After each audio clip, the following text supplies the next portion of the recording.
Ẹ kú dédé wòyí o. Orúkọ mi ni Sam Adéọ̀sùn. Ojo Aanu òun ló tún dé sí ojú ìwòran yín àti sí etí ìgbọ́ yín. Ẹ jẹ́ a gbàdúrà. Ọlọ́run wa wá yìn orúkọ yín lọ́pọ̀lọpọ̀ fún oore ọ̀fẹ́ ìtẹ́tún fún wa lónìí pé ká tún jọ kọ́ ẹ̀kọ́ pọ̀. Oore ọ̀fẹ́ ńlá ni o. Bàbá Olúwa ẹ gbà ọpẹ́ wa. Mo gbàdúrà fún yín. Ọlọ́run á mú yín tẹ̀síwájú. Nínú ìgbàgbọ́ Ọlọ́run á mẹ́sẹ̀ yín dúró. Nínú ìgbàgbọ́ ẹ ó borí délé. Ògo ni fún Ọlọ́run lókè ọ̀run. Ní orúkọ Jésù Kristi Olúwa wa. Àmín. Tọ́ ẹ̀yin ọmọ Ọlọ́run, mo tún dúpẹ́ lọ́wọ́ Ọlọ́run fún àǹfààní tí Ọlọ́run tún fún èmi àti ẹ̀yin pé ká tún jọ kọ́ ẹ̀kọ́ nínú ọ̀rọ̀ Ọlọ́run. Oore ọ̀fẹ́ náà lórúkọ Jésù kò ní bọ́ dànù lọ́wọ́ wa lórúkọ Jésù. Ṣáájú ẹ jẹ́ kí n kọ́ dúpẹ́ lọ́wọ́ àwọn ọmọ Ọlọ́run káàkiri àgbáyé. Ní ọ̀pọ̀lọpọ̀ ìgbà nígbà tí a bá ń gbọ́ feedback, ó máa ń fún wa ní tonic, mo ṣe máa ń pè nìyẹn. Òyìn pé ó máa ń mú ọkàn wa le. Gbogbo àwọn pains ìnira tó wà nínú iṣẹ́ ìránṣẹ́ yẹn a kì í tètè rántí mọ́ nígbà tí a bá ń gbọ́ ọ̀rọ̀ lẹ́nu àwọn ọmọ Ọlọ́run. Mo gbàdúrà Ọlọ́run á mú yín tẹ̀síwájú lórúkọ Jésù fún àwọn tí wọ́n ràn wá lọ́wọ́ ní oríṣi ọ̀nà. Ṣé rí ní ọ̀pọ̀ ìgbà tí a bá gbàdúrà fún yín, ní ọ̀pọ̀ ìgbà yẹn èmi ò kí ń ní right word láti lò, máa ń wá ọ̀rọ̀, bóyá máa ń ṣe research ẹ̀, bóyá vocabulary mi nínú èdè Yorùbá ni ò tó. Mo fẹ́ sọ jù báyìí lọ ṣùgbọ́n mi ò ní ọ̀rọ̀ tí mo lè lò. Ṣùgbọ́n mo gbàdúrà pé Ọlọ́run ó rí àwọn iṣẹ́ yín á sì san ní ìlọ́po onírere nínú ayé yín lórúkọ Jésù Kristi. Ẹ̀kọ́ tí a fẹ́ ṣe lórí lónìí ẹ ti rí ní ojú cover ká tó bẹ̀rẹ̀. Ó ní develop the gift of wisdom. Yóò pé ṣe rí ẹ̀bùn ọgbọ́n, ó yẹ ká mú dàgbà nínú ayé wa. Àwọn brother kan ni wọ́n béèrè ọ̀pọ̀lọpọ̀ ìbéèrè, wọ́n gbọ́ ìkan nínú àwọn ẹ̀kọ́ tá a ṣe nípa ọgbọ́n. Nínú ẹ̀kọ́ yìí mo sọ pé nínú gbogbo àwọn ẹ̀bùn mẹ́sẹ̀sì tó wà, ọgbọ́n ni top number one. Torí pé òun la Ọlọ́run mọ̀ pé a nílò kinní kan tá lè fi la gíjú ayé ìjà láìsí wàhálà kankan. Ó lè fi ṣe number one náà ní ọgbọ́n. Ṣùgbọ́n ibi tí ẹ̀sìn Kristi tó dorí kọ lónìí kò jẹ́ kí ó yí àwọn èèyàn. Ọ̀pọ̀lọpọ̀ gan ò tiẹ̀ mọ nǹkan tó ń gbàgbọ́ gan. Tẹ́ bá interview ẹlòmíì, tẹ́ bá wà ní if you are in my shoes, kẹ́ interview Kristẹni míì, á yà yín lẹ́nu pé pẹ̀lú ọ̀pọ̀lọpọ̀ ọdún tó ti lóun lọ church kò tiẹ̀ ní òye nǹkan tó ń ṣe. Ẹ̀rí ó dẹ̀ bá inú jẹ́ lọ́pọ̀lọpọ̀ torí pé àwọn tó yẹ kó sọ fún wọn owó nìkan ni wọ́n gbàgbọ́ pé ó jẹ́ àṣeyọrí tá a bá wáyé yìí. Ẹni pé a gbọ́dọ̀ mú ẹ̀mí ọgbọ́n dàgbà sókè nínú ayé wa, ẹ̀kọ́ yẹn nìyẹn. But àkójọpọ̀ ìbéèrè arákùnrin yẹn ni mo kó papọ̀. So mi ní béèrè mo kàn fẹ́ kẹ́kọ̀ọ́ yẹn torí nǹkan mo sọ fún wọn ni pé ẹ jọ̀ọ́ ẹ jẹ́ kí n kẹ́kọ̀ọ́ kan nípa ọgbọ́n bóyá a máa rí lò. Ṣé rí ọgbọ́n èèyàn máa ń ní ẹ̀bùn yẹn ní ọ̀nà méjì ni lóye máa ń ní bẹ́ẹ̀ ni. Ní gbogbo ẹ̀bùn ẹ̀mí mẹ́sẹ̀sán ọgbọ́n wà unique gan, ẹ̀bùn yẹn wà unique gan débi pé àkọ́kọ́ ọbẹ̀ ni wípé ẹ̀mí mímọ́ ó máa ń fún yẹn ní ẹ̀bùn yẹn. Téèyàn bá gba ẹ̀mí mímọ́ sínú ayé èèyàn, pé tí ẹ̀mí mímọ́ bá wọnú ayé ènìyàn, tí ẹ̀mí bá fẹ́ fún yàn ní, kì í ṣe èèyàn ló máa sọ pé irú ẹ̀bùn báyìí ni mo fẹ́ rí lì. So ẹ̀mí ló máa sọ pé okay nǹkan báyìí ni mo fẹ́ fún ẹ. So nǹkan tí mo sọ ni pé èèyàn máa ń rí ẹ̀bùn ọgbọ́n nípa gbígba ẹ̀mí mímọ́, ó lè pọ̀ sí fún. Gẹ́gẹ́ bá ṣe rí àkọsílẹ̀ nínú 1 Corinthians chapter 12 verse 8a, màá kàn ká láì kọ́kọ́ torí mo kàn fẹ́ fi Bíbélì gbé ọ̀rọ̀ mi lẹ́sẹ̀ ni. Bíbélì sọ pé for to one is given the word of wisdom through the spirit. Ẹ̀rí bẹ́yẹn ó ní fún ẹnìkan ni a fún ní ẹ̀mí ọgbọ́n nípasẹ̀ ẹ̀mí mímọ́. So a fún ní ẹ̀bùn ọgbọ́n nípasẹ̀ ẹ̀mí mímọ́. So ẹ̀mí mímọ́ máa ń fún yàn ní ẹ̀bùn ọgbọ́n. But mistake tí ọ̀pọ̀lọpọ̀ Kristẹni máa ń ṣe ni wípé wọn ò mọ̀ pé tí wọn ò bá develop ẹ̀bùn yẹn nínú ayé wọn kò ní dàgbà, ó máa useless. Ibi tí mo lọ gangan nìyẹn. Tí èèyàn bá develop ẹ̀bùn ó fara jọ ẹ̀mí ìmọ̀. Ẹni tí ẹ bá ní ìmọ̀ kan yẹn ò mí pé ó ti ní ìmọ̀ tán, ó gbọ́dọ̀ tún máa develop ìmọ̀ yẹn láti mú ìmọ̀ yẹn gbòòrò nínú ayé ẹ. Bẹ́ẹ̀ náà ni ọgbọ́n ṣe rí. Ọgbọ́n Ọlọ́run èèyàn gbọ́dọ̀ develop ọgbọ́n tẹ́ ní. In fact mo ti pàdé 1 or 2 people tí mo mọ̀ pé wọ́n ní ẹ̀bùn ọgbọ́n yẹn. Báwo mo ṣe mọ̀? Nígbà tí a bá ti ń sọ̀rọ̀ tí n bá ẹni dẹ̀ ní ẹ̀bùn ọgbọ́n tó ní agbára o. Ṣùgbọ́n mo wòye pé level tí ọgbọ́n wọn wà tó fà ní pé wọn ò develop ẹ̀. Ló ṣe wù mí nígbà tí àwọn brother yẹn béèrè ọ̀pọ̀lọpọ̀ ìbéèrè nípa ọgbọ́n. Wọn á lọ dá jẹ́ kí n kọ́ ẹ̀kọ́ yẹn. So àwọn ọ̀rọ̀ kan jáde tí àwọn kan máa rí lò. Ṣé rí a gbọ́dọ̀ develop ẹ̀bùn ọgbọ́n to its maximum and you ká lè rí full benefit ẹ gbọ́dọ̀ develop ẹ̀ tó ó deep gan ju pé èèyàn kan so ìdí tí àwọn èèyàn fi mọ̀ pé ó deep ni wípé wọn ò develop ẹ̀bùn yẹn ní inú ayé wọn so in fact àwọn míì gan ò mọ̀ pé àwọn ní ẹ̀bùn yẹn ìdí ẹ̀ ni pé nígbà tí wọ́n ní ẹ̀bùn yẹn tán àárín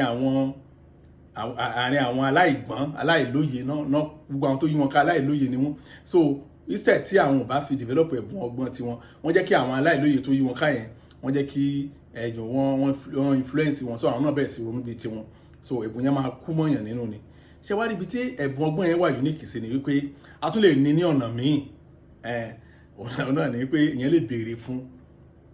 tọ́tọ́ wà bẹ́ẹ̀ ni ìyẹn lè béèrè fún ọgbọ́n gẹ́gẹ́ bí ìwé James chapter 1 verse 5 ṣe sọ fún wa ó ní if any of you lack wisdom let him ask God who gives to all liberally and without reproach ṣẹ̀díbẹ́ ó ní bí ó bá kù ọgbọ́n fún ẹnikẹ́ni kí ó béèrè lọ́wọ́ Ọlọ́run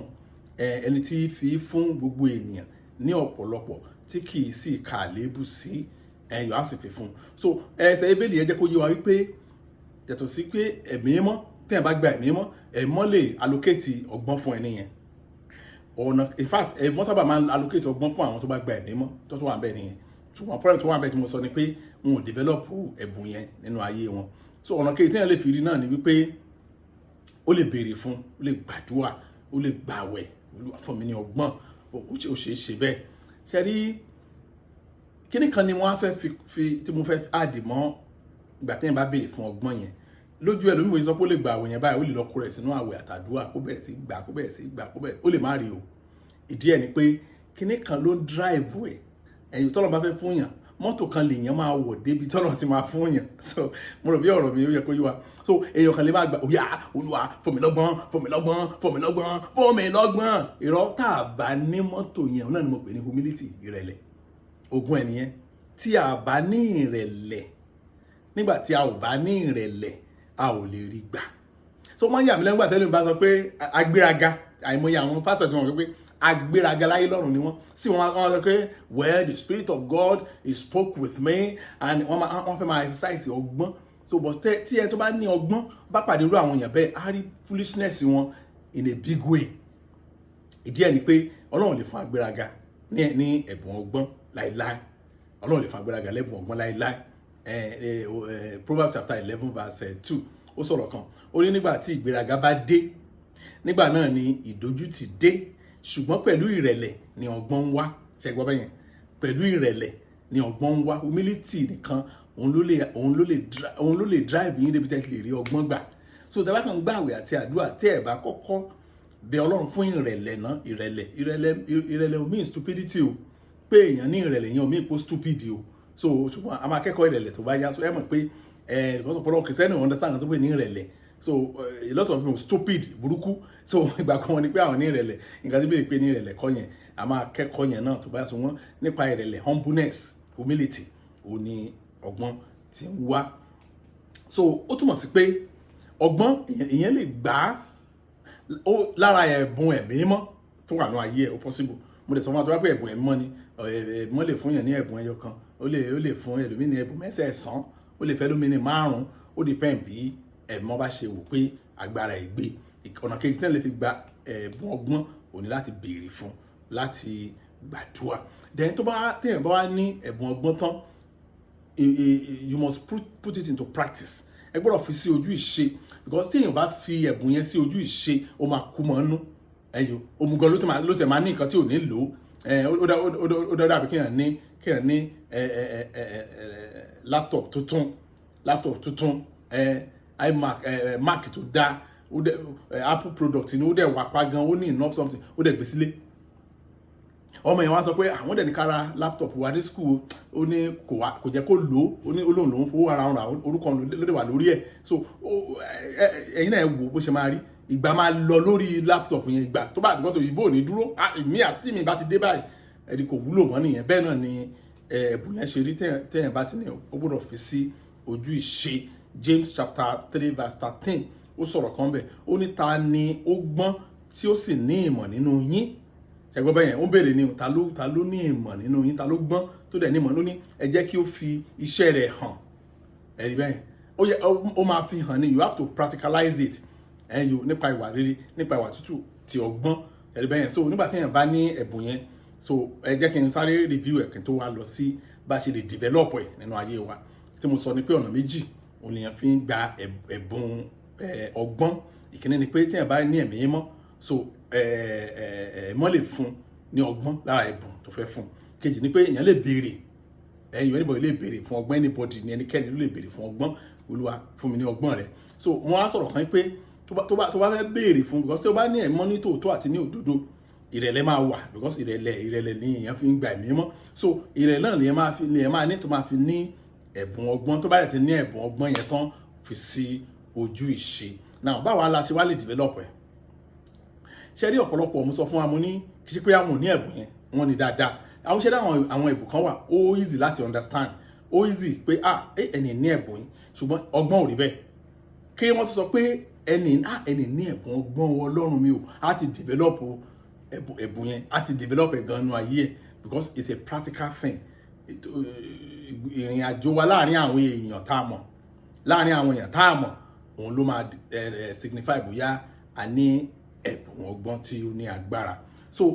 bá ṣe máa develop ẹ̀ rí, àkọ́kọ́ bẹ̀ ni pé tẹ́ bá fẹ́ develop ọgbọ́n, slow down. Pé kò tẹ̀ jẹ́jẹ́.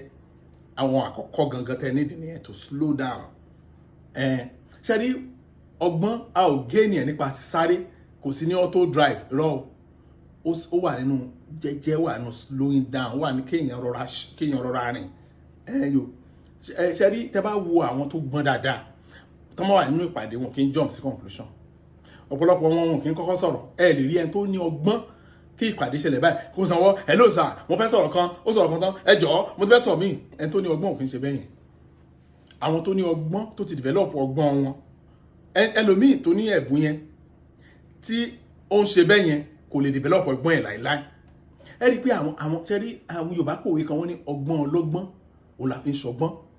Ṣé rí bẹ́yẹn? Wọ́n tún sọ mí, wọ́n ní ọgbọ́n ọmọdé ni kì í jẹ́ ká pe àgbà ní wèrè. Nǹkan tó ń try sọ ni pé pé àgbà fọ́lẹ́rán máa wà, àgbà la fẹ́ sọ̀rọ̀ last. System tí àgbà lò tó fi sọ̀rọ̀ last ni pé ó fẹ́ mú pín lọ́wọ́ gbogbo àwọn èèyàn. Ọ̀dọ̀ tẹ́ni ilé sọ, ọgbọ́n wà bẹ́ẹ̀ o, amúdíẹ̀ bẹ́ẹ̀. Ọgbọ́n wà bẹ́ẹ̀. Ọ̀rọ̀ márùn lẹ́ni sọ òpònú ọ̀rọ̀ mẹ́rin ní ẹyọ kan dẹ̀ jẹ́ ọgbọ́n amú bẹ́ẹ̀. Tọ́wá ní bàbá ó yá kílẹ̀ sọ sọ́rọ̀ ẹ̀. Ṣé ìgbà tí bàbá bá máa analyze ẹ̀ báyìí, wọ́n máa pàtẹ́wọ́ ni pé ọ̀gá àgbàlagbà jẹ́ irọ́ ni. Ó develop, bàbá yẹn develop ọgbọ́n ẹ̀ ní ọ̀nà tá a lè fi develop ọgbọ́n wa ni pé ká slow down. So tá bá fi kọ́ra nínú gbogbo ká tó gbé ìgbésẹ̀, ká slow down. Káyọ̀ bí kí ni kan ṣẹlẹ̀ báyìí, gbé ìgbésẹ̀. Àwọn ọmọ mi máa ń, òótọ́ ni ẹ̀yin ni, wọ́n máa ń criticize mi lórí ọ̀rọ̀ kan. Wọ́n máa ń sọ pé tá bá ti sọ̀rọ̀ lẹ́sẹ̀kẹsẹ̀ báyìí, tí bá ní mo fẹ́ ṣe ní ẹ ṣe náà, màá ní kí lórí wá ní nǹkan tó bá mú kí n fi yín lẹ̀ kí n kan lọ padà. Tẹ́ ẹ bá ti analyze ọ̀rọ̀ yẹn, ó lè change. Òótọ́ dẹ̀ ni. So mo máa ń fẹ́ láti slow down, mi kì í fẹ́ láti take decision erratically pé ní tábàdẹ̀ máa ṣe ní irọ́. Nǹkan tó fà ni pé mo ń try láti develop ẹ̀bùn ọgbọ́n nínú ẹni tó bá ní ẹ̀bùn yẹn gbọ́dọ̀ slow down. Tẹ́ bá fẹ́ ka bíbélì, tẹ́ bá ń wá ọgbọ́n bíbélì, ẹ slow down. Àti sọ̀rọ̀ yẹn ti pẹ́ pé no, mo ti ka bíbélì tán, oṣù 3 ló gbà mí láti Genesis dé Ìfihàn. Ó dára o. Kí ni mo sọ? Ó dára o. Mi kì í ṣàìsì rí. Mo máa ń pàtó fún àwọn yẹn pé ẹ̀yin tún ní agbára o. Wọ́n ní ẹ̀yin kọ́ sà, máa ní ọdún kẹwàá rèé mi tí parí bíbélì kan, wọ́n ní kò possible. Tó fà á ni pé ìjẹ́ ló fà á tí mo fi rí nǹkan tó yẹ kí n rí. Ìyẹn ló fà á tí ọgbọ́n Ọlọ́run á fi ó máa tàn jáde, tó máa tàn sí ní dé mi pé what? So nǹkan tí bíbélì tẹ́ ń sọ ni ó dẹ̀ wà bẹ́ẹ̀. Ṣùgbọ́n torí pé ẹni yẹn kàn sáré kọjá lórí ẹ̀ ní òfurufú. So ẹni tó bá fẹ́ develop ọgbọ́n nínú ayé ẹ̀, kó slow down. Kó tó dá sí ọ̀rọ̀, slow down. Kán tó pè ẹ́ ṣe nǹkan, slow down. Don't just do it immediately, because ara wa ó fẹ́ ká respond, and you can't respond to everything immediate effect. Then majority of 99.9% nǹkan tá respond sí immediately yẹn ó máa ń sábà backfire. So tẹ́ bá wo James chapter 1 verse 19, ó ní kí ẹ mọ èyí, ẹ̀yin ará mi olùfẹ́, jẹ́ kí olúkúlùkù ènìyàn kí ó máa yára láti gbọ́, kí ó lọ́ra láti fọhùn, kí ó sì lọ́ra láti bínú. Ṣe bẹ́ẹ̀ jẹ́ pé nǹkan tí ẹ gbọ́n bẹ̀ yẹn ó jẹ́ ara àwọn ẹ̀kọ́ ọgbọ́n ẹ̀yọ́ tó bá jẹ́ bẹ́ẹ̀ rí pé ẹni á jẹ́ ọlọ́gbọ́n but it takes discipline to do that. Torí àwọn ọ̀rọ̀ kan wà jẹ́ pé a máa gbéyàn fùfùfù dá sí ọ̀rọ̀ bí ìgbà pé ọ̀rọ̀ téèyàn máa dá sí yẹn òun ló máa change gbogbo irọ́ ni illusion ṣáá ni èèyàn kò possible kì í ṣẹlẹ̀ bẹ́ẹ̀. So téèyàn bá rí pé ẹni tó bá slow down kì í sábà ṣe mistake, ẹni tó bá slow down kó tó gbé ìgbésẹ̀ kan kì í sábà kùnà. So téèyàn bá dẹ̀ ṣe bẹ́ẹ̀ láti slow down take decision kéèyàn analyze ọ̀rọ̀ more slow down ló máa fún yín ní opportunity yẹn. Ẹ rí i pé discipline is not something that you can achieve in a day or two or a year or two. It's something that will be part of your life before you know it. Ọgbọ́n yẹn máa broad, a máa tóbi sí. Adéṣe ìkan ọgbọ́n yẹn gan máa bà yín lẹ́rù tó máa bẹ́ẹ̀ nìyẹn. Torí pé gbà tí issue tọ́nà bá lò yín láti solve issue kan tẹ́yìn náà bá jù tó bá fọ náà padà pé Ọlọ́run ibo mo ti mú ọ̀rọ̀ ẹ̀ jáde náà, báwo ni mo ṣe ṣe gan ẹ ti develop ẹ̀bùn ọgbọ́n nìyẹn. Number 2 tẹ́tún máa wò òun náà ni pé look up always, máa wo òkè nígbà gbogbo. Ṣẹ́rí tí èèyàn bá fẹ́ develop ẹ̀bùn ọgbọ́n ṣe rántí pé Ọlọ́run ló fún yàn but circumstances ayé yìí kò bára mu. Ó yẹ kó yé yín pé ìṣòro, ẹ jẹ́ kí n lo pastor gẹ́gẹ́ bí àpẹẹrẹ. Àwọn tá bá jẹ́ ìránṣẹ́ Ọlọ́run tàbí tá bá jẹ́ counselor tàbí tí àwọn èèyàn bá ń fọ̀rọ̀ lọ, ẹ rí i pé ọ̀rọ̀ ẹnìkan ó lè yàtọ̀ sí ọ̀rọ̀ ẹnìkejì. Èèyàn márùn lè bá yín sọ̀rọ̀ lọ́jọ́ pé ọ̀rọ̀ ọ̀tọ̀ọ̀tọ̀ ni wọ́n sọ. So ní gbogbo ìgbà kò sí bí yàn ṣe develop ẹ̀bùn ọgbọ́n tó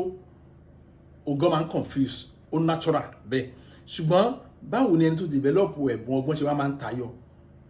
Ó máa ń béèrè lọ́wọ́ Ọlọ́run nígbà gbogbo. Olúwa kọ́ mi ní nǹkan tí màá ṣe mi níyè,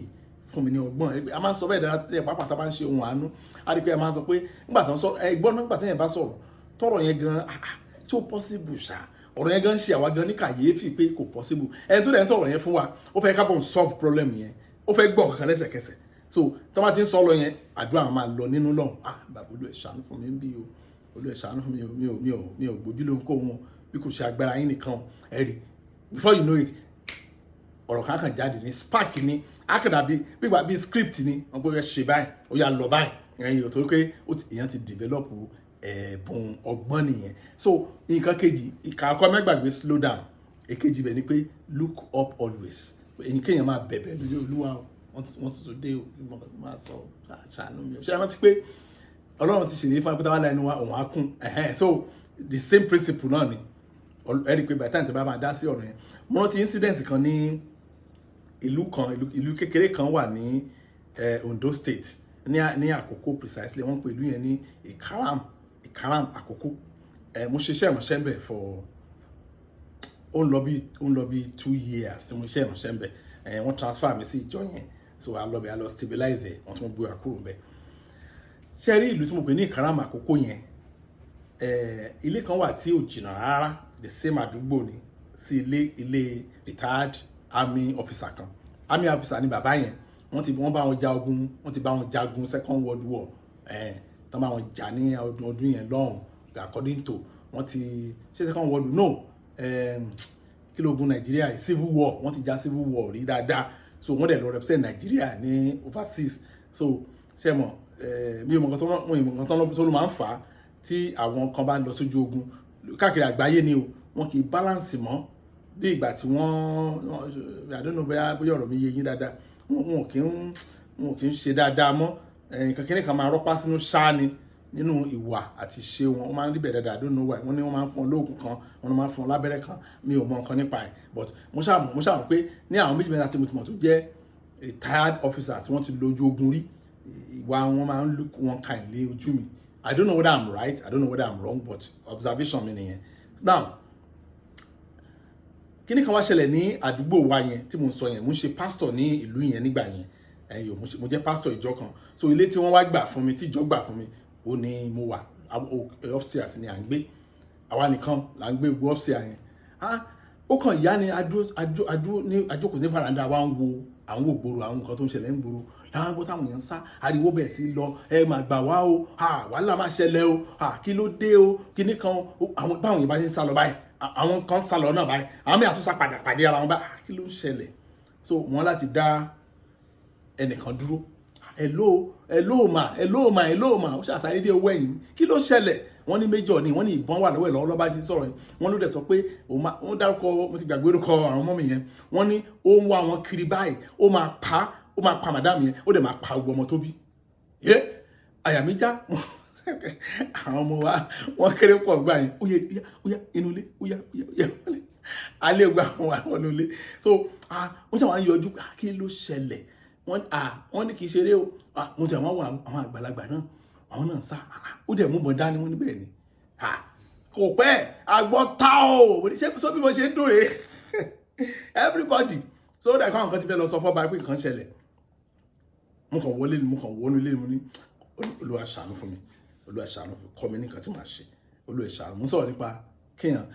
kò sí bẹ́ẹ̀ ṣe lọ́gbọ́n tó ẹni di Ọlọ́run every time torí situation mi yàtọ̀ síra wọn mi ò irú ẹ̀rí láyé mi ò ní irú experience yẹn ní láyé so mo ṣe gbéra nìyẹn wọ́n mi ní àìbò lẹ́nu mo ní mo lọ sí ilé méjọ ẹ lọ sí ilé bí kílẹ̀ fẹ́ lọ ṣe mo ní ẹ̀gbọ́n wọn ló gbé bọ̀dá ní fẹ́ pa yẹn ṣe ẹ̀yin wá fẹ́ lọ mo ní bẹ́ẹ̀ ni wọn lọ́nà á sìn yín ẹ̀sán náà ni ọ̀nà á sìn yín yẹn kì í ṣe àdúrà o kì í ṣe àdúrà pé mo pé ìyàtọ̀ wà lára pé mo pa láṣẹ fún ayé yín bẹ́ẹ̀ ṣe ń lọ yẹn Ọlọ́run á dẹ̀ sìn lọ á sìn yín bọ̀ but ẹ̀ ń lọ bẹ̀ Ọlọ́run á sìn yín sẹ́ẹ̀ so ó yẹ kó ti yé yín now mo dẹ̀ lọ máa yẹn ti wá mo rò bó ti wá àwọn pípù yẹn ó ti sákiri kò rí wọn àwọn èèyàn wọn pamọ́ ṣàbẹ̀ méjì ẹjọ́ wọn á tún sá lọ á tún kọ́ọ̀kì bọ́ wọn sá lọ mo kàn gbó stamp wọn ni hello ta ló wọ yẹn ta lẹ́ni yẹn mo ní èmi ní sir pastor ni chọ́ọ̀chì wa nígbà yẹn wọ́n pè ní glorious mo ní pastor glorious ni olókè ó wà pàdé tó ti ń rọ̀ṣì bọ̀ ní ẹnu stamp yẹn òkè ní apartment wọn wà mo á gòkè mo bá wọn ní sitting room ní ọjọ́ yẹn níwájú náà àti ènìyàn mo bá àwọn àgbààgbà bíi mẹ́ta níbẹ̀ àgbúgbò pátápátá ni wọ́n gbogbo àwọn mẹ́ta yẹn dàgbà pátápátá in fact mi mọ̀ wọ́n ti gun stamp gan bí àtòrí excitement yẹn òun ló lè mú wọn gun stamp gbogbo mo ṣe wọlé báyìí orí pastor ojú wọn ti pọ́n in fact mi ò mọ̀ bí tí mo ti rí ìgboyà yẹn ojú wọn ti pọ́n gan now tí mo fi gun orí stamp yẹn níwájú náà àti ènìyàn mi ò mọ̀ kan tí màá sọ mo kàn wọ́n pé mo fi lé Ọlọ́run lọ́wọ́ ni so mo ṣe wọlé báyìí bó ṣe rí mi báyìí ló kàn pastor ó ní ẹ̀dẹ̀ mo lálejò àwọn yẹn dẹ̀ ń dọ̀bálẹ̀ wọn báyẹn ń dọ̀bálẹ̀ wọn ń bẹ̀ wọ́n ni pé no nǹkan tó máa ṣe nìyẹn ó tẹ́ bá ti pẹ́ jù mí òun lè pa yín dànù ìyẹn ní àdúgbò làwà nǹkan tí mo bá lẹ́nu wọn nìyẹn tó bá ti pa kó pa wá nǹkan tí náà wá ní ó yẹ ẹ̀dẹ̀ jáde mo ti lálejò ó yẹ jáde àwọn èèyàn Ọlọ́run dé èmi gan ẹ̀rù bà mí pé ṣé kìí ṣe wọ́n fẹ́ lé àwọn èèyàn jáde but mi ti rí irun mi ti rí ìbẹ̀rù mo kàn ṣáà contemplate lọ́kàrà kí ni màá sọ fún máyìn báyìí táwọn èèyàn bá jáde àwọn báyìí dẹ̀ jáde ó wá kó èmi àti wọn nìkan wọ́n dẹ̀ mú ìbọn dání mo lẹ́sà ká tó sọ̀rọ̀ ẹ fi ìbọn wọ̀nyí sílẹ̀ wọ́n fi sílẹ̀ mo nínú ẹ yọ ọ̀tá ẹ̀ tí wọ́n ti fẹ́ fi sílẹ̀ mo nínú ọ̀sà ẹ yọ ọ̀tá ẹ̀ kúrò láti pákà ọ̀tá tó bẹ̀rẹ̀ sí jábọ̀ mo bá bẹ̀rẹ̀ sí ṣá irin ní kíní yàn nǹkan burúkú lọ lè bọ̀ mo bá bẹ̀rẹ̀ sí ṣá sórí tébù mo ní ẹ jókòó in fact bí ìgbà tó jẹ́ pé kí n lanu báyìí ó yẹ dìde dúró ó yẹ jókòó ó yẹ yọ ọ̀tá kì í ṣe pé bóyá mo ní ẹjọ́ sà ẹjọ́ ìbẹ̀rẹ̀ yẹn wà ń bẹ ẹjọ́ sà ẹjọ́ mo dẹ̀ in fact mo sọ̀rọ̀ bíi 6 minutes mo rántí ṣùgbọ́n di mo yẹn bá yẹn sọ̀rọ̀ yìí mi ìrántí gbogbo ọ̀rọ̀ tí mo sọ kò clear sí mi tán mo ṣe ń try láti crack brain ìgbà tí mo prepare fún topic wisdom yìí mo fẹ́ crack brain pé kí ni mo sọ fún Major gangan o ṣùgbọ́n mo ṣáà rántí pé mo fi ìyọ́nú Ọlọ́run bẹ̀yìn ní ọ̀rọ̀ mi ti bẹ̀rẹ̀ ṣé ìgbà tí mo sọ̀rọ̀ tán báyìí ó ní pásítọ̀ ó ní ẹgbẹ́kalẹ̀ yín yẹn ní agbára bẹ́ẹ̀ ṣe jù sí mi yẹn ó ti le jù ó dẹ̀ wọlé ìgbà tó máa jáde báyìí kéèsì ìbọn lọ mú wá ó dẹ̀ bẹ̀ sí tó padà olùtọ́ náà nìyẹn mú pátápátá olùtọ́ náà nìyẹn mú tẹ̀ bá rí àwọn yẹn ní ìsinsìnyí kọ́ tó máa bẹ̀yìn ó dẹ̀ mọ nǹkan tẹ́ ẹ sọ ni èmi ò lè mọ nǹkan tí mo sọ rí lè bí kéèsì yẹn ṣe tán nìyẹn àwọn fámìlì yẹn mọ́mì yẹn àwọn kan bí ìgbẹ́ sákìlẹ̀ sọ fún Major because èmi ò mọ gravity ọ̀rọ̀ yẹn bó ṣe wúwo tó ṣùgbọ́n àwọn tí Major ti dààmú àwọn ibi tí Major ti dé bọ́n ṣe ń wojú ẹ̀ yẹn wọ́n láti béèrè pé in fact ìṣẹ̀lẹ̀ yẹn ó jẹ́ kí ìjọ wa ń gbà yẹn ó jẹ́ kó boost nọ́mbà ìjọ wa sókè pé there must be something tí ìbá ṣe jùjú kìnìkan ní mo ìbá dẹ̀ rẹ́ ni pé jùjú lọ́nlọ́n ẹ̀ tí ẹ̀ gbórúkọ Jésù ni ẹni jùjú. So tẹ bá wo ìtàn tí mo sọ fún wa yẹn kò sí bí mo ṣe ọpọlọ mi ṣe lè gbé nǹkan tí mo ṣe yẹn Ọlọ́run ló ṣe ìrànlọ́wọ́ nígbẹ̀yìn. So tẹ bá fẹ́ develop wisdom èèyàn gbọ́dọ̀ máa wòkè every time Olúwa o mo tún fẹ́ sọ̀rọ̀ bí o jẹ́ kí ọ̀rọ̀ mi nítumọ̀ di mo ṣe ń bá yín sọ̀rọ̀ bí mo ṣe ń gbàdúrà mi nìyẹn ẹ̀rí tẹ bá wo ìwé James chapter 1 verse 5 ta kà ní ìbẹ̀rẹ̀ yẹn ó ní bí ó bá kù ọgbọ́n fún ẹnikẹ́ni kí ó béèrè lọ́wọ́ Ọlọ́run. So tó bá dídé kórìíta pé ọgbọ́n yín kò match ìṣẹ̀lẹ̀ tó ń ṣẹlẹ̀ Olúwa ṣí mi níyè báwo máa ṣe tako yìí ẹ rí i pé ó máa wá. So ìkẹta ẹ̀ dig in ẹ wá jinlẹ̀. ṣe rí one of the things tí àwa ènìyàn ta lack ni pé a kì ń wá ọ̀rọ̀ jinlẹ̀ a máa rí ọ̀rọ̀ ní sọ ó dẹ̀ affect wa every time. Mo máa ń sọ̀rọ̀ lórí social media always pé ó máa ń confuse mo lè lò kò kì í ṣe surprise ó máa ń confuse mi gan ìdí ẹ̀ tẹ́nìkan fi máa rí news ní social media tàdé comment immediately ẹ̀rí máa sọ fún yẹn pé even ẹ máa wo àwọn ẹ máa wo ẹ̀yin ọmọ Ọlọ́run tẹ máa ń pín wọn àánú yẹn mo máa ń encourage àwọn yẹn pé look have you listened to it yourself ẹlòmíà ní yes kí ló wá mú yín kẹ́ wá send ẹsẹ ẹlòmíà ní àwọn ti benefit inú ẹ correct nǹkan mo fẹ́ gbọ́ ọ̀gán ni ṣẹ́yìn ti fúnra yín ti benefit inú ẹ̀ oògùn tẹ́ ẹ fẹ́ tà fún ẹlòmíì ṣe ti test ẹ̀ wò bó ṣe rí ẹ̀rí so but kò rí bẹ́ẹ̀ fún ọ̀pọ̀lọpọ̀ ìdí pé rule number 1 tá kẹ́kọ̀ọ́ lé lórí ìyẹn slow down ní téèyàn bá slow down á dig deep kò sí kéèyàn má dig deep kò sẹ́ni tó slow down tí ò dig ìyẹn slow down ó wá kọjú sí Ọlọ́run Olúwa báwo mo ṣe máa solve kínní ẹ rí i pé deep meaning a máa wá kò ní jẹ́ lérèfé ètí ọ̀pọ̀lọpọ̀ tí à ń bá kiri ṣe rí gbogbo èrò la gbọ́dọ̀ wà jinlẹ̀ tá bá fẹ́ rí ọ̀nà àbáyọ gbogbo èrò la gbọ́dọ̀ wà jinlẹ̀ ṣe rí tá bá wà jinlẹ̀ a ò mọ benefit ẹ̀ a ò mọ bí benefit yẹn ṣe le tó nígbà téèyàn bá rò pé ọmọ kan sọ pé ìṣẹ̀lẹ̀ kan ṣẹlẹ̀ sí ọmọ yín ní school wọn ni ó ẹ jẹ́ kí n fún yín ní àpẹẹrẹ kan ẹ má yẹ kí n lọ sí ọ̀dọ̀ àwọn ọmọdé ẹ kí n fún yín ní àpẹẹrẹ kan ní ọdún kan sẹ́yìn ìdílé kan wà tí àti ìdílé mi á close gan á tight gan á close gan then nínú iṣẹ́ ìránṣẹ́ mi then there is this ìdílé tí mo ń sọ yìí wọn kì í ṣe ọmọ church wa per se but ìyàwó wọn máa ń wá sí church wa nígbà yẹn àwọn fúnra wọn ìjọ ńlá kan ni wọ́n ń lọ so then obìnrin kan ní àsìkò kan nínú iṣẹ́ ìránṣẹ́ wa ó try láti blackmail wa torí nǹkan tó ń wá kò rí ń wá nǹkan kan story mi nìyẹn but kò rí nǹkan tá a jẹ́ kó rí láti pé àìrọ̀ àti bàtà àti ìránṣẹ́ Ọlọ́run gan lọ sí gbogbo èdè wọn yẹn so àti wọn á fi àyè wa fún Jésù tán kí ló fẹ́ bá èdè wa so ó ń try láti blackmail wa ń gbà yẹn so the first people tó lọ fẹjọ́ sùn ní ìdílé tí mo ń sọ yìí so mílẹ̀ tí adẹ̀ tí kókò ní area abẹ yẹn area àbí tí àwọn ìdílé yẹn wà tí mo la tight yẹn so ṣáà sọ pé wọ́n ní wọ́n dẹ̀ béèrè mi wọ́n fẹ́ rí mi wọ́n wá sílé wọn láti park wọn bẹ̀ pé àwọn ọmọ ẹ̀kọ́ máa yá bẹ́ yẹn kíní kan so ẹnìkan wá fẹ́ ṣe wedding ní gbàgede wedding yẹn ni mo wá lọ rí àwọn ọmọ mi tí mo sọ pé ìdílé wọn tight pẹ̀lú wa but as at that time mata Robert mi ti kúrò lójú ọ̀nà àti ẹ̀ ó ti ṣe ipa tó fẹ́ sá àwọn yẹn ti rí pé òpùrọ̀ lélẹ̀ àbábá sọ̀kò pa ẹ́ ni ẹ má sọ̀kò pa yẹn ẹ ṣàfilẹ̀ kó máa lọ ní family yẹn wá mọ́mì yẹn tó jẹ́ ìyàwó máa tí mo la close yẹn ó wá ń bá mi sọ̀rọ̀ pé obìnrin tí wàá fẹjọ́ sùn àwọn gan wọn làwọn sáwọn pé Pastor Adéọ̀sùn náà interview the party lónìí nìyẹn ẹni tí mo fi sá fún ìdílé yẹn nìyẹn fúnra wọn náà sọ fún mi ìmọ̀ gbà yẹn but wọn ní àwọn so Pastor Adéọ̀sùn náà so gbòòrò ńlá tí ó pa ìyàlẹ́ tó wà bẹ́ẹ̀ ni pé this same woman went to people that are close ó lọ sí ìdílé kan tó pé ìdílé yẹn wọn ò wá church wa rí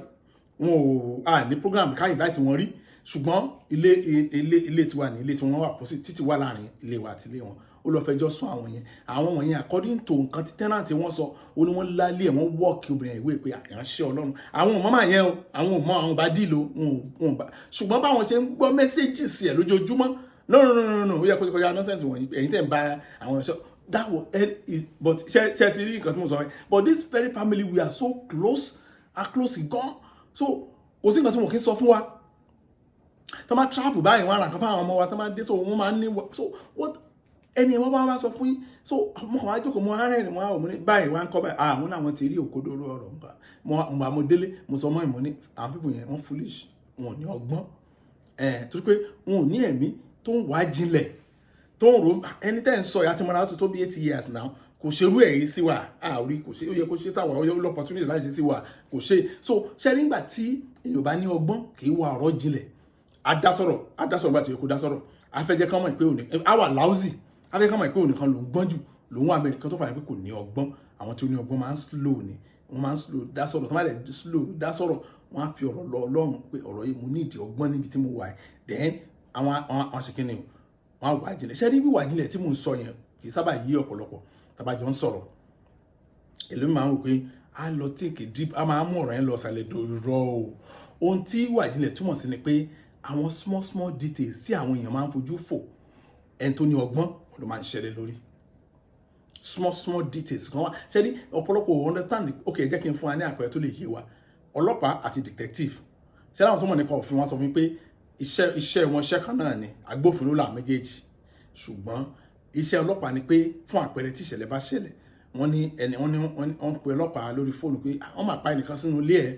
àwọn ọlọ́pàá lọ síbẹ̀ wọ́n á béèrè wọ́n á mú ìwé dání wọ́n á máa lọ sójú àdúgbò ẹjọ́ ta lẹ́rí tó wá tó wọnú lé mọ́tò wo lẹ́rí tán páàkì sẹ́nu ọ̀nà lé ẹjọ́ ta lẹ́ fura sí ta ló bá jà níjẹta iṣẹ́ àwọn ọlọ́pàá nìyẹn tó bá ṣe gbogbo ẹ̀ tán wọ́n á ya gbogbo fọ́tò wọ́n á yà gbogbo kan tán rí kán tẹ̀ tó pé àwọn tó máa gbé òkú wọ́n á ti máàkì gbogbo ilẹ̀ yẹn lẹ́yìn ìgbà táwọn bá parí iṣẹ́ wọn làwọn detective máa ń wá iṣẹ́ táwọn detective máa ń ṣe iṣẹ́ yẹn ó yàtọ̀ wọ́n máa ń wá jinlẹ̀ ni báwọn ṣe ń wá jinlẹ̀ wọ́n máa wo details kéékèèké àwọn nǹkan kéékèèké tí àwọn ọlọ́pàá miss àwọn torí ọlọ́pàá máa ronú ńlá ọlọ́pàá máa ronú big so báwọn ṣe ń ronú big wọ́n gbàgbọ́ ni pé ẹni yẹn bá jà so láìpẹ́ kó fẹ́ pa ìgbàgbọ́ ni pé ìgbà tí wọ́n fẹ́ pa ẹni ẹlẹ́ni sínú ilé ẹ̀ mọ́tò kan páàkì sẹ́nu ọ̀nà ta fún bíi 3 hours ẹni nǹkan táwọn rò nìyẹn but àwọn detective wọn ìgbà yẹn máa wá ẹsẹ̀ bàtà wọ́n wá wo window wọ́n á kọ́ wá ìbúlẹ̀ ní ìgbà wọlé wọ́n á máa wọ ẹsẹ̀ kíni ẹsẹ̀ bàtà tó wà wọ́n máa fi powder nu ojú window láti rí fingerprint yo ẹni tó ní wisdom bó ṣe analyze ọ̀rọ̀ nìyẹn àwọn kan táwọn èèyàn fojú fò mo sọ fún amúnítì àwọn èmi àti yín gbogbo àgbà tá à ń gbọ́ ìwàásù àwọn pastors láti kékeré mi àwọn ìtàn tán sọ fún mi gan nínú bíbélì kò sí kankan náà tó jẹ́ òótọ́ ní gbogbo ìpàtà wọ́n ti kí ni ṣé ìrun náà kì í ṣe edit wọ́n ti módùlẹ̀ papọ̀ wọ́n módùl míì gan papọ̀ ni so it's kò ìgbà míì kò fẹ́ mú sense gan wá nígbà tán bá sọ ìtàn bíbélì tó fà ní pé wọ́n kàn ká gbúrúgbú ni wọn ò ṣe kí ni wọn ò wo small details so wíwà jinlẹ̀ míì pé kéèyàn wo small details gbà yẹn lásán pé ó ní àròjinlẹ̀ ẹ rí àwọn detective yẹn tó máa fẹ́ mú ẹni tó pààyàn àwọn á fẹ́ra wọn sí ipò ẹni tó fẹ́ pààyàn so àwọn yẹn ló ń rò ó jinlẹ̀ pé ẹni tó kù yìí tẹ́lẹ̀ máa fẹ́ pa kálẹ̀ mi fẹ́ pa ẹni system ni màá lò bọ́n ṣe máa rí di ọ̀rọ̀ nìyẹn ìtúrẹ́ ẹni Proverbs chapter 14 verse 8 sọ̀rọ̀ kan ó ní ọgbọ́n olóye ni láti ronú jinlẹ̀ nípa ọ̀rọ̀ wọn ṣe wọ́n ọgbọ́n olóye ní láti ronú jinlẹ̀ the wisdom of the prudent is to give thoughts to his way láti ronú jinlẹ̀ nípa ọ̀nà wọn ẹ̀rí bíbélì kan sọ pé the wisdom of the prudent is to understand his ways but bíbélì nìkan náà wà tó ní understand yẹn tó túmọ̀ sí pé to give thoughts to his way Yorùbá yẹn correct ọgbọ́n olóye ní láti ronú jinlẹ̀ nípa ọ̀nà wọn so whatever a wise person want to do o máa think deeper kò ní think normally I think differently so nígbà tó bá ronú tó bá change ìrònú ẹ̀ sí àwọn area kan àwọn àṣírí á máa jáde ọ̀rọ̀ ìjìnlẹ̀ á máa jáde òkòrò á máa jáde àwọn tó wà bẹ́ẹ̀ á máa ṣe òótọ́ ni láì force anybody láì pariwo bí ẹni tán ṣépè fún àwọn ó máa ń yà mí lẹ́nu mi bá wọn yẹn ṣe mi ò believe bóyá wọ́n dẹ̀ ń mu drugs so bóyá ẹ̀bùn dẹ̀ ni mi ò mọ̀ torí mi ò nírú ẹ̀bùn bẹ́ẹ̀ àwọn pátá máa gbọ́n nígbà àwọn máa ranjú báyìí nígbà tó yẹ pé wọ́n ti fín cocaine débi pé wọn ò balance mọ́ wà á jà ìgbà àwọn tó dẹ̀ ń wọ̀ ni wọ́n máa dùn pé anointing jà so wọn tẹ wọn tó pè ní anointing so ibi tí mo lọ gan nìyẹn pé a gbọ́dọ̀ wá jinlẹ̀. Number 4, use it. Lò ó mọ́mí ọgbọ́n tọ́lọ́run fún yín yẹn ẹ lò ó dádì ọgbọ́n ọlọ́run yẹn gangan yẹn ẹ lò ó ẹ̀yẹn lò wò bí àwọn èèyàn ò bá àwọn kan nìkan àwọn èèyàn máa ń sọ nìkan fún mi mọ̀ bóyá ẹ ṣì ìrántí ẹ̀ now nǹkan táwọn èèyàn máa ń sábà sọ fún mi ni pé lágbà tí mo ti ń gbóhùn àánú mo sọ fún àwọn tábà lọ wo URL address bar ní address bar samologo.com.ng ó yẹ kárí ń bẹ̀ change your thoughts and everything changes. So ọgbọ́n gbogbo àwọn tẹ́ bá wo gbogbo àwọn àánú àwọn cases tí Ọlọ́run solve ẹ rí pé èyí tó pọ̀ jù bẹ́ẹ̀ kì í ṣàdúrà ọgbọ́n ni torí pé nǹkan tó ẹ̀bùn tó ga jù nìyẹn kì í ṣàdúrà ọgbọ́n Ọlọ́run gbà tó Ọlọ́run dá wa sínú ayé yìí ó fún wa ní tool láti survive the darkest of darkness tó wà nínú ayé yìí ṣùgbọ́n àlò tools yẹn àlò rárá àwọn tó Ọlọ́run fún gan sef gan tool yẹn ti bù mọ́ wọn lọ́wọ́ kí ló fà ń lò ó mo padà lò ó mo ṣe wà ẹ jẹ́ kí n fún ní àpẹẹrẹ kan ní àwọn ọdún kan sẹ́yìn mo ń ṣe pastor ní ìjọ wa tẹ́lẹ̀ ló ti ṣẹlẹ̀ wọ́n gbé mi lọ sí ibẹ̀ yẹn ní ìlú Èkó yìí wọ́n pè àdúgbò yẹn ní Ègbè so mi ní sọ bóyá Ìkọ̀tún Ègbè ni bóyá Ègbè gángan so àwọn tó mọ àdúgbò yẹn mi fẹ́ kán mọ ibi tí mò ń sọ nígbà tí wọ́n gbé wa sí ẹ̀ka ìjọ yẹn wọ́n kàn ẹnìkan kan ṣàdédé kanlẹ̀kùn mi nígbà gbẹgbẹgbà mo ní kí ló dé ó wá dárúkọ ọmọ ìjọ wa kan ọkùnrin ó ní download ẹ fẹ́ pa mo ní how is that even possible mo ní ṣó jalè ni ó ní tó ṣe olójú olè lọ mo ní how kí ni àwọn tó fẹ́ ṣe tó burú ju olè tẹ́gbọ́n wọn fẹ́ pa wọn ní ṣe bí mọmọ láńlọ́ọ̀dù wọn mo ní yẹn ó ní ṣe bí mọmọ ìyá tó bí láńlọ́ọ̀dù wọn yẹn mo ní ìyá àgbàlagbà yẹn ìyá tó ti above 70 ó ní wọ́n ká ọmọ ìjọ wa yẹn ó ń bá ìyá yẹn sùn ṣàgbé àwọn ọ̀rọ̀ kan àtẹ bá gbọ́ lè bí ipò ṣẹlẹ̀ náà kàn wí ìdímú ni ẹni tí wọ́n ní ọmọ ìjọ wa ń bá sùn ẹgbẹ́ gédégédé ìyá tiẹ̀ ni ó àfẹ́ ju ìyá ìgan lọ bó ṣe pé àwọn àgbàlagbà kan wà jẹ́ pé wọ́n sì lára dáadáa wọ́n torí wọ́n lu ara wọn dáadáa àwọn ní kíni wọ́n ní láńlọ́ọ̀dù ẹ̀yẹn ó ti ń ṣọ́ ọmọ ìjọba yẹn ti pẹ́ pé ó ti ń ṣe ti pẹ́ àwọn aládùúgbò dẹ̀ ti ń hint ẹ̀ pé òun gan ò gbàgbọ́ pé ìyá òun possible na ìyá àgbàlagbà ó wá ṣe bí ẹni tó ń travel kò travel ó lọ páàkì mọ́tò wá gba ẹgbẹ́ àwọn náà ti ń ṣọ́ pé kò ní òun náà ti ń ṣọ́ wọn pé ó dà pé àwọn wọ́n rẹ́dì lẹ́nìí kàn lọ ni òun ti ń lọ ó make sure pé òun àná gbogbo èèyàn òun ti ń lọ ó dọ̀tún lákùn tó dé màmá òun ṣe kí ni bó ṣe lọ báyìí lọ́kàn padà lọ́kàn gba ó gba fẹ́ǹsì wọlé láti ẹ̀yìn ilé ó lọ sí compound ẹ̀yìn ó ti sọ fún ọkàn jọ pé ó wá gba fẹ́ǹsì wọlé ló bá ká àwọn red handed ṣe lálọ́tà dẹ̀ ń sọ yìí engineer ni so àwọn tó mọ̀ nípa mọ́tò wọn pé àwọn mọ́tò ní àwọn ọ̀pá kan àwọn irin kan tó jẹ́ pé àwọn tó lè gbé àwọn tó bá ní igẹ̀ ní tẹ́ bá rí ẹni tí à ń sọ igẹ̀ tó tẹ̀ méjìlá ṣé mi tiẹ̀ ní igẹ̀ ni wọ́n ti fẹ́ rí igẹ̀ kan fẹ̀ tó àyà mi ní igẹ̀ kankan ó wá gbé irin yẹn wọ́n nígbà tó gbé irin yẹn gẹ́gẹ́ bí ẹni tó wá pè mí nílé wọ́n nígbà tó gbé irin yẹn dání báyìí tó lé ọmọ ìjọba yẹn ọmọ ìjọba náà òun náà fo fẹ́ǹsì lọ́wọ́ kan nígbà tó gbé lé bóyá ó máa bà lẹ́sẹ̀ báyìí fẹ́ǹsì yẹn dẹ̀ wò ó sán ó là báyìí ni chunk tó bú dáadáa lára fẹ́ǹsì yẹn tó yìí ó le tó bẹ́ẹ̀ ni wọ́n ní kí mo ń sọ wọ́n ní gbogbo yẹn ti sáńgbẹ́ ládùúgbò yẹn ó ti lọ sí yàrá wọn landlord ó ti jálẹ̀kùn wọn ó ti fọ́ gbogbo nǹkan tó ṣe é fọ́ ń bẹ̀ àwọn nǹkan tó ṣe é fọ́ gan ó fọ́ pẹ̀lú kíní jákè owó yẹn pé ó máa pa wọn adé lo ẹ̀wọ̀n mo kàn wọlé ni mo lulúwa mo nílò ọgbọ́n yẹn o mo nílò ọbẹ̀ yẹn use it lo mọ́mí ẹ lo ọgbọ́n yẹn dádì tẹ́ ẹ bá lò ó máa kú dànù ó máa kàn jẹ́ra ẹ máa lò náà ní the choice tó máa bá yín máa ilé imagine sà kẹwàá bá mi gbé ọ̀rọ̀ mi fẹ́ sọ kí ni wọn ilé tó lé ó máa yá ó máa kékeré bẹ́ẹ̀ ṣe bú sẹ́kùn èmi náà bá bú sẹ́kùn ẹjọ́ báwo ni ọ̀nà àbáyọ ṣe fẹ́ wá so tí èèyàn bá lò so mo lè sọ fún wa ẹ máa wò kè mo kàn dìde ni mo ní kẹ́ni ẹ máa lọ mo ń lọ bẹ̀ ẹ máa lọ bẹ̀ yín máa ní pásítọ̀ ẹni yẹn mo ní kí ló dé mo ṣe gbéra ní by that time mọ́mì ti wá mọ̀ so mọ́mì kì í gbàdúrà àjọsí wọn so wọ́n ní ti múra mo ṣe gbéra nìyẹn ṣé pàtó máa yọ sí àdúgbò yẹn báyìí crowd tí mo rí gbogbo àwọn tó ń gbé ní àdúgbò yẹn pátá wọ́n ti jáde wọ́n discuss lórí àrò eléyìí orúkọ eléyìí nìkan nǹkan tó ń sọ nìyẹn mo ti ń bọ̀ lọ́kàn gbogbo all eyes wọ́n dìjú ẹ̀kọ́ mi ẹgbẹ́ mi èmi ni pásítọ̀ ọ̀daràn so mo ṣáà ń lọ mo ṣe ń lọ mo ṣáà ń gbàdúrà lọ́n ṣàánú mi so ó kúrẹ́ kí n débẹ̀ làwọn landlord tí ó jẹ́ landlord àdúgbò yẹn wọ́n pè mí wọ́n ní pásítọ̀ torí àdúgbò yẹn ò jìnnà síra àwọn amọ́ra wa mo ní mo kí wọn kalẹ̀ ṣe kíní kan wọ́n ní kí n má lọ mo ní kí ló dé wọ́n ní ó ti sọ pé ẹnikẹ́ni tó bá wọ kọ́ńpáànì ọ̀ máa pa pé òun fẹ́ pààyàn gbogbo àwọn ará lé lieutenant wọ́n ti sá dànù mo ní mo ti gbọ́ n bá gbéra mo dẹnu gate mo kàn kókókókókó wo lórí burúkú wo nìyẹn tálẹ̀ abẹ́ ẹ ti fẹ́ kú àmì mo ní rásà mo ní pásítọ̀ ni pásítọ̀ ọmọdárúkọ ìjọba pásítọ̀ ó ní pásítọ̀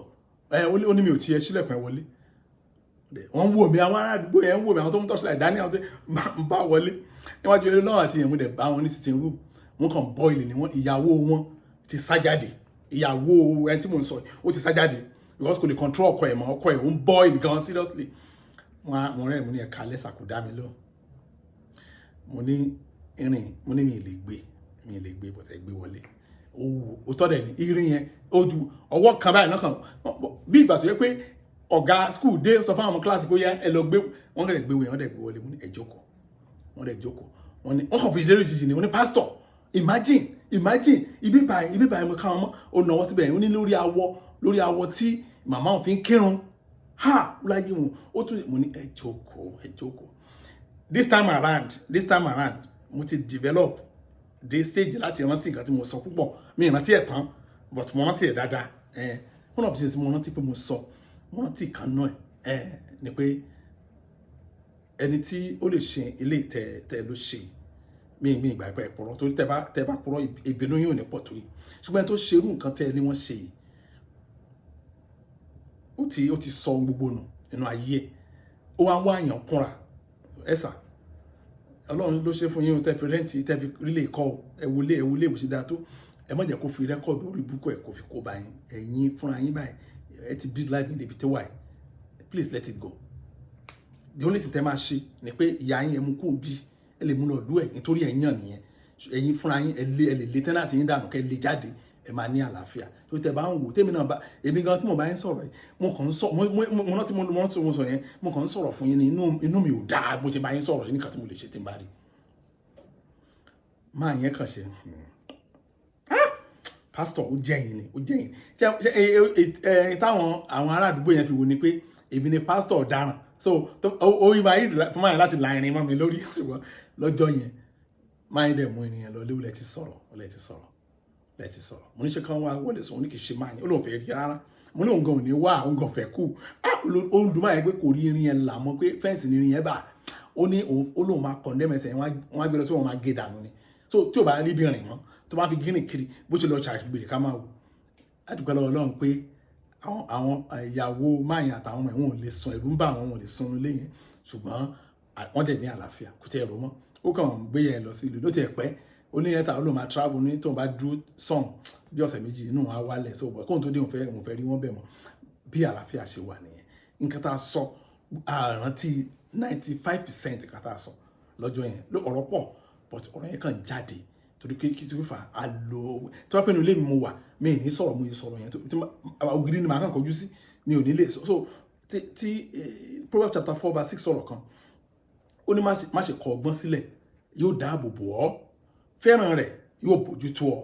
tẹ́ bá wo ọ̀rọ̀ yẹn dáadáa ọ̀rọ̀ yẹn ẹsẹ̀ Proverbs chapter 4 verse 6 ẹ rí i pé àṣeyọrí ayé onílé ó ní do not forsake her she will preserve you love her and she will keep you ọgbọ́n náà sọ̀rọ̀ yẹn ó ní má ṣe kọ ọgbọ́n sílẹ̀ ẹjọ́ nínú ayé yìí tí èèyàn bá ní tools tó dáàbò bò yàn èèyàn ní tools tó bójú tó yàn ẹjọ́ ẹ̀sán kan mìíràn téèyàn wá nínú ayé téèyàn lè rí mi tí ì mọ̀ ṣówó lẹ̀ ń wá ní bàtẹ́ pé ẹ wà lábẹ́ ààbò Ọlọ́run ẹ̀dẹ̀ wà lábẹ́ ìbójútó Ọlọ́run ẹ rí i pé ohun gbogbo tẹ bá dáwọ́lé Ọlọ́run àbójútó kí ló fà á ọgbọ́n as simple as that wọ́n ní má ṣe ẹ bá débèlè ẹ lọ kà dáadáa ní èdè translation tẹ̀ ní ẹ rí i pé the same thing ló máa já sí Proverbs chapter 4 verse 6 má ṣe kọ ọgbọ́n sílẹ̀ yóò dáàbò bò ọ́ fẹ́ràn rẹ̀ yóò sì bójú tó ọ. Nǹkan méjì yẹn òun ni gangan ní iṣẹ́ ọgbọ́n nínú ayé wa. Nígbà tá a bá ní adáwògbò wa àwọn tá à ń bá yín sọ̀rọ̀ ẹ̀ àní nǹkan mi tá a gbójúlé o tó tún wà ń bẹ̀ nìyẹn o. Ẹ jẹ́ kí n tún ṣọ́ọ̀kì yín, a rí lára yín tó ń wò mí tó gbààwẹ̀ jù mí lọ. Bẹ́ẹ̀ ni àti ẹ̀gbọ́n àwọn ọdún tára dáadáa tára lé kókó tá a lè ó yá Jésù bọ́ sí ìsìn kò dàbí ti gbà yẹn mọ́. Nígbà tẹ́ pé ìgbà yẹn náà àṣìlò ara náà ni ó ti jẹ́ kára wíìkì kọjá bó ṣe yẹ. Ṣùgbọ́n ọ̀rọ̀ Ọlọ́run a fi sínú ìwà àti ṣe. So táwa náà bá lè ṣerú ẹ̀, ìyanu Ọlọ́run yóò ṣẹlẹ̀, ògo Ọlọ́run yóò farahàn. A ó dẹ̀ rí pé ààbò Ọlọ́run àti ìbójútó rẹ̀ á jẹ́ garanti fún wa. Ẹ jẹ́ a gbàdúrà. Ọlọ́run wa dúpẹ́ lọ́wọ́ yín fún ẹ̀kọ́ tòní, àyìn lógo fún oore ọ̀fẹ́ láìtẹ́ fún wa. Bàbá Olúwa ẹ gbà ọpẹ́ gba àyìn wa. Mo gbàdúrà Ọlọ́run yóò fún yín ní ọgbọ́n rẹ̀. Mo ní Ọlọ́run yóò fún yín ní ọgbọ́n rẹ̀. Then agbára tẹ́ fi develop ẹ̀, tẹ́ fi sọ ọgbọ́n náà dé ńlá nú ayé yín, Ọlọ́run yóò fún yín. Mo gbàdúrà pé Ọlọ́run yóò ṣe ní kò ṣe mú, ayé yín á máa tẹ̀síwájú. Ògo Ọlọ́run yóò farahàn, agbára wà láàyè Ọlọ́run yóò ṣiṣẹ́ ní orúkọ Jésù Kristi Olúwa wa. Àmín. Jẹ́ kí ìrọ̀fẹ́ Jésù Kristi Olúwa wa, ìfẹ́ mọ́ ti Ọlọ́run àti ìdàpọ̀ ti ẹ̀mọ́ kó máa bá wa lọ. Kọ́lọ́run kó ṣàánú fún wa. Nígbà tá a jọ pàdé sọ̀rọ̀ pọ̀, ọgbọ́n Ọlọ́run yóò bù jáde nínú ayé yín. Gbọ́ àdúrà Jésù Olúwa wa. Àmín. Praise the Lord. Hallelujah. Thank you and God bless you.